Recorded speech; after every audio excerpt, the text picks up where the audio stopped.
Hey everybody, Jane here, and yesterday I finished reading The Butcher Game. I've had 24 hours to collect my thoughts, so I want to share those thoughts with you in a fairly spoilery review. So, book one in this series was The Butcher and the Wren, and I gave it a 4 star. I had a good time with it.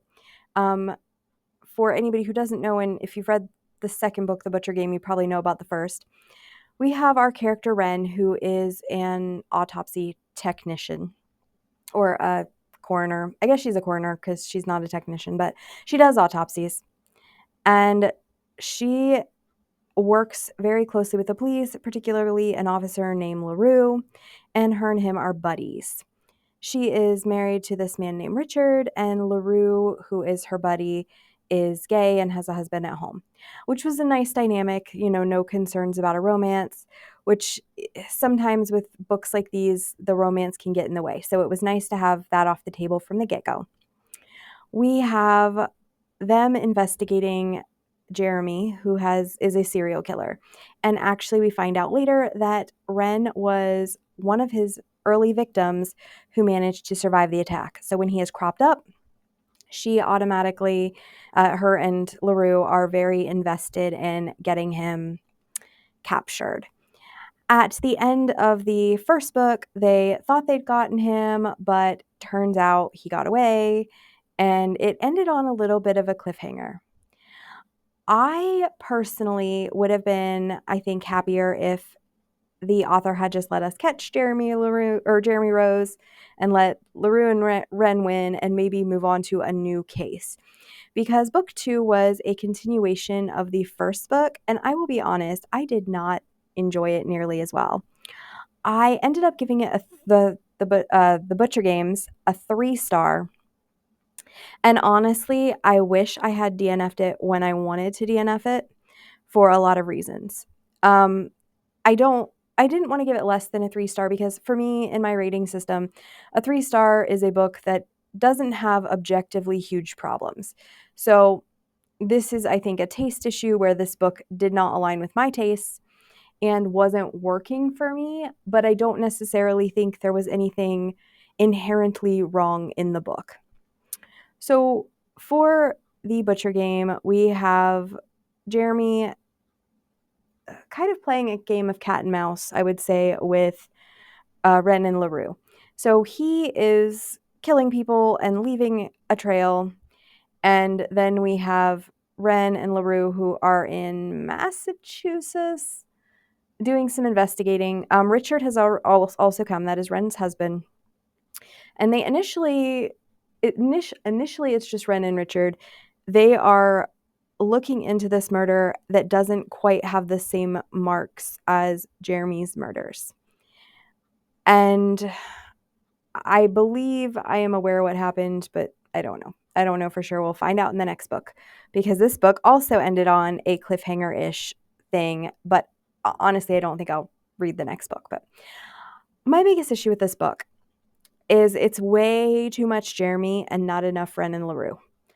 So about probably right around the 4 hours left in the audiobook mark, considered DNFing it. And I actually had a friend who'd read the first one with me, and I thought she'd already read this one. And I went to her and I said, listen, does anybody else get killed by Jeremy in this book? Because if they do, I'm going to DNF because I was so over it. He just kept killing people. And it wasn't particularly interesting. And for me, it was almost like gratuitous, excessive. And again, I think everybody is going to have a preference on this. But for me, it was like half of the book is just Jeremy killing people. And I was not vibing with that at all. And I think if you enjoy those scenes, this book might work a little better for you. I am less into thrillers and more into mysteries. So I was in the let's catch the thief for the killer or whatever. That's the mindset I like as a reader of mysteries, not let's watch this guy brutalize all these people. It was almost in a way closer to like a horror novel, like Scream, I Know What You Did Last Summer, something like that, as opposed to a crime novel, which is what I was really hoping for and invested in. So there was just a lot of very graphic, gratuitous murders, in my opinion, in the early part of this. And it was honestly just a lot too much for me. So I almost DNF'd it. I was like, I told my friend, I'm like, if Jeremy kills one more person, I'm done. He did kill one more person, but at that, but I was interested enough based on what happened to be like, all right, let's see this through. So I'm going to back up a second before I tell you about the last murder, because I do think we need to talk about that and why I had big feelings about it. But one of the things we learn as we are following Jeremy on this murder spree is that he has a friend named Philip. And Philip was his childhood friend and actually involved in the first murder Jeremy ever committed. So we learn that Jeremy and Philip were childhood friends, and they had been intoxicated and out driving. They had hit with a car Philip was driving, had hit a girl. And to cover up this crime, Jeremy had decided to end her life so that his friend would not be getting in trouble for murder. Jeremy comes back to this town where him and Philip grew up, and he basically blackmails Philip. Philip is now a pastor at a local church, and he basically tells Phil, I will tell everybody what you did if you don't help me. I need you to house me and do a couple other things. And oh, by the way, if you don't do the things I ask, I will also attack your son and family. So Philip is helping him. And I suspect, based on the things that we've learned about Philip so far, that he's probably a serial killer just like Jeremy. And based on the way this book ends, I'm betting that the next book is Wren and LaRue going after Philip. And as I said, I will not be reading it because I don't want any more of this. I'm good. I was good at this book, and like I said, I almost DNF'd it.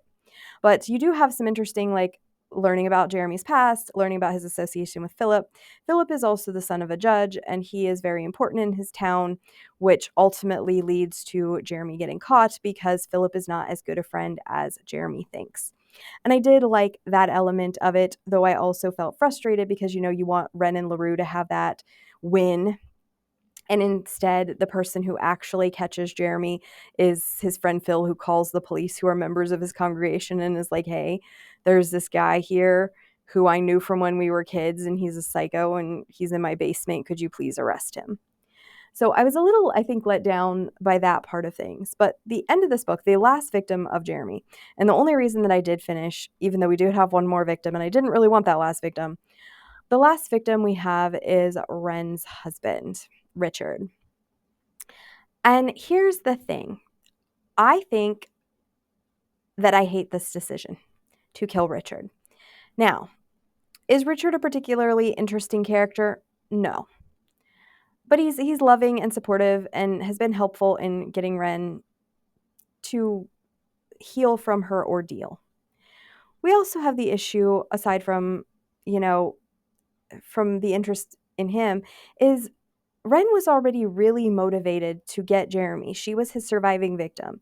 The fact that he took away her husband too is awful. And I kept waiting through the whole end of the book for them to be like, haha, Richard didn't really die. Like, I thought we were going to have a last minute, she saved him. And that's really what I wanted to happen. And that might have saved the book for me, but it didn't. Richard is dead. And so now Jeremy is in jail, and like the big thing that is going to bring us into the next book is it seems like Jeremy didn't kill Richard by himself. Presumably Philip did it too. And like I said, I think Philip's probably a serial killer as well.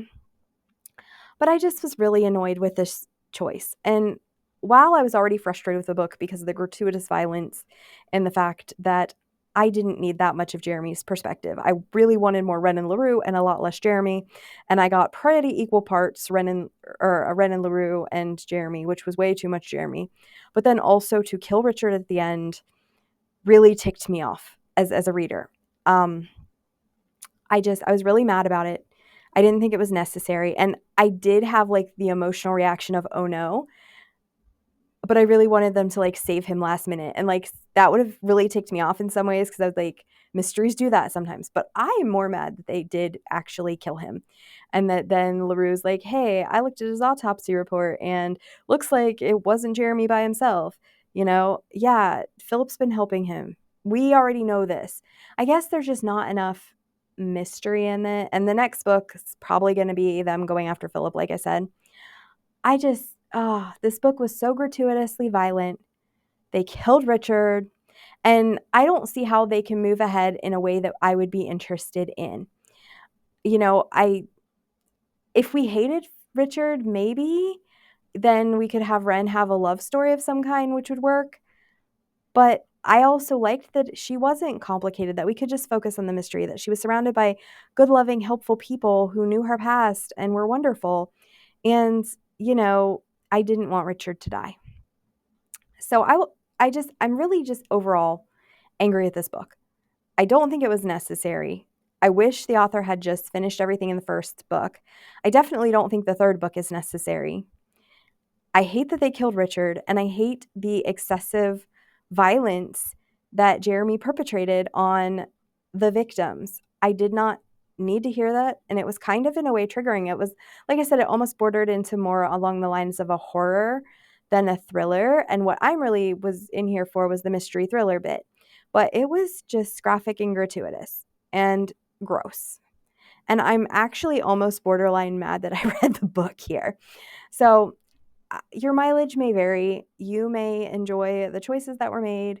You may enjoy watching Jeremy mercilessly slaughter a lot of characters. Maybe you need that to feel at the end like, oh, yay, they caught him, even though it wasn't Wren and LaRue who caught him. It was his friend Phil, you know, because he made mistakes. Like, it wasn't even like they were doing good detective work. Like, I wanted to see them really pursue him, and they ran into all this problem with the police, and the police are like, "We don't wanna work with you because you're out of towners." And just, this book just made me so, so mad. Every choice in it, I basically hated. I wanted to enjoy the Wren moments, and I did try to enjoy some of that. We did have her, like, getting worried and paranoid and thinking Jeremy was everywhere. You know, there were some moments that were like, "Oh, is he there? Is he stalking her?"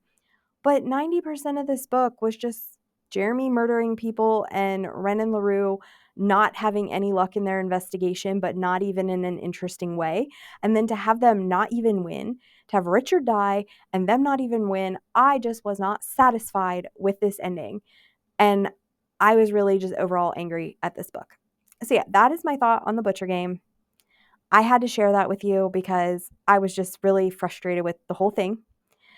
If you've read it, how did you feel about it? Because here's the thing. I could have read more in the series. Like, Wren's an interesting-ish character. If they were going on in a completely different direction, a completely different case, I would have been open to reading more of this Wren and LaRue dynamic.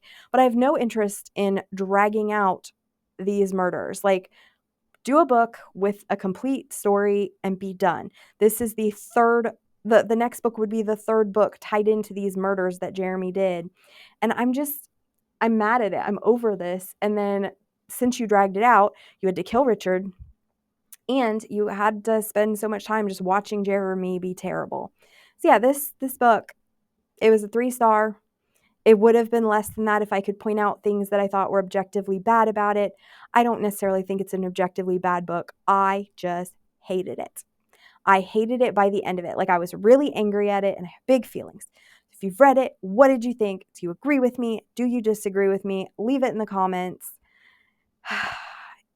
Yeah, leave it in the comments below. Tell me all about your feelings about this book. And if you read the first 2, are you going to read the third?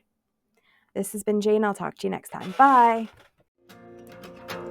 Pictures and patterns put into words that stream across the page.